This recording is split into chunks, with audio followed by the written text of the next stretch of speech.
Hey there, for this quick tutorial I've just made some homemade flocking. Bit of sawdust, paint, back of a fork, and you've got yourself some flocking. It's wonderful stuff. I use it on every diorama pretty much because it looks like moss, grass, lichen, tiny little leaves on bushes and trees. It's brilliant stuff.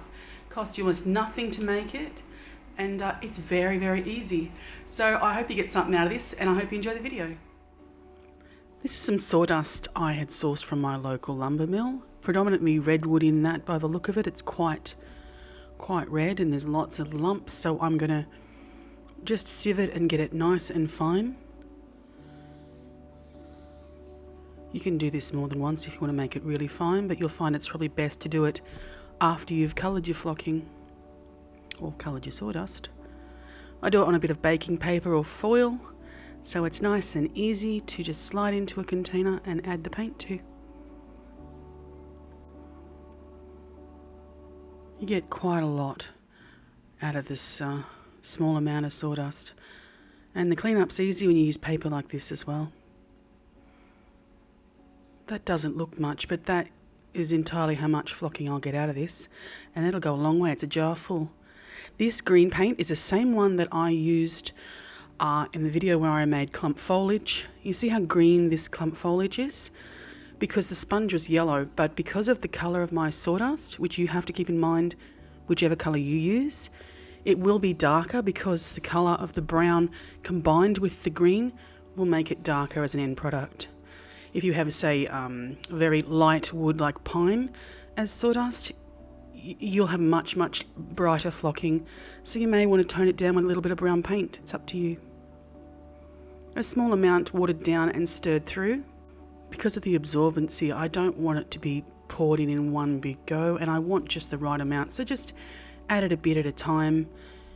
You want it entirely covered, but you don't want it to be wet. You do want it as dry as possible, so you want to make it as crumbly as you can, but 100% coverage of paint. It almost looks like a biscuit crumb. Once you've stirred it through really well and you have it just the right amount, I mean just the first time you're doing with this, you want to play with it and just add it even less than I did at a time. But you can see it on the fork. It's, you know, you can still see every little piece of the sawdust. It doesn't look like, you know, wet sort of paint amongst the sawdust. It looks kind of dry, but a dry lump almost, though it is very wet. And I just drop it onto some foil in a baking dish. Now, you can put this in the oven, but I would not do that. You can put it in the sun, and I wouldn't do that either. I used to do it that way to try and get it to dry quicker, and it's best to leave it in a cool, dry room and then just let it dry overnight and just keep coming back to it. Probably at the beginning, come back to about once an hour, and then just very lightly run the fork across the back of it. And after you spread it out as best you can, like I'm doing now, just you want to get as much surface area of the tray or whatever you're laying it on covered, so you can spread it right out like this. But you've got to keep coming back to it and just gently separate it with the back of the fork by lightly rubbing it over it. You just do this roughly once an hour for probably about 4 or 5 hours. And then probably every 4 hours you can come back to it. And then, you know, after you've done it, say 5 or 6 times, you can come back the next morning and it'll be like this. And it's so beautifully light and all separated perfectly. There's no lumps in it. It's really good. You won't need a blender or any of these things to make it fine. If you want it finer than this, just use a really fine sieve and drop it through that. Once again, there's no cleanup because I can just fold it up in this bit of foil and slide it into my jar. This looks a little, I don't know, it's very natural, sort of an Australian gum leaf green.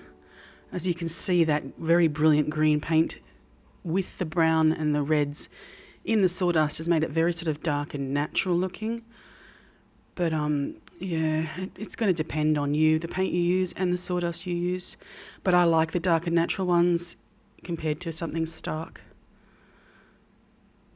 And it also comes out looking brighter on a diorama. It may be just the way I've filmed it, perhaps.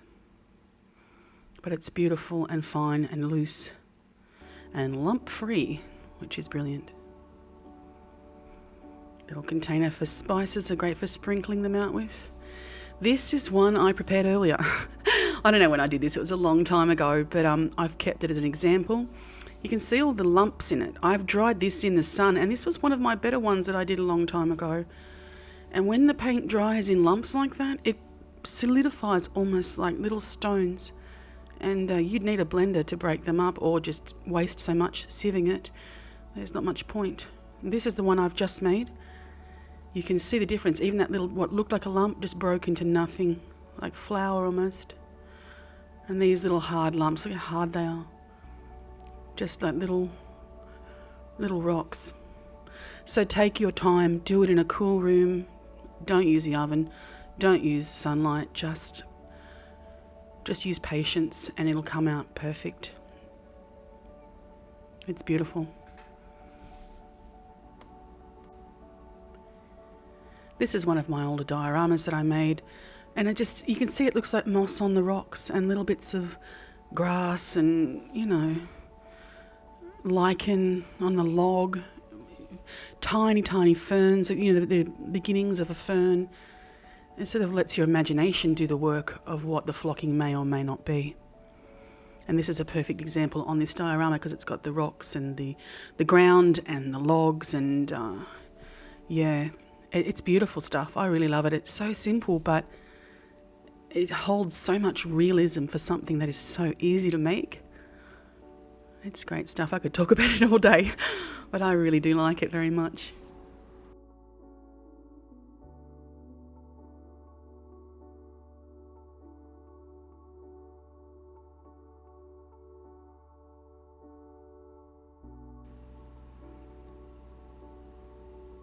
This is also it on the current diorama I'm working on, which is absolutely tiny, but you can use it as grass. There will be bits of static grass on top of this, and you can see it as a bush though, so it looks like very small leaves. And for the scale that it is, it once again works, as something completely different. I do hope you got something out of this, and I hope to see you next time.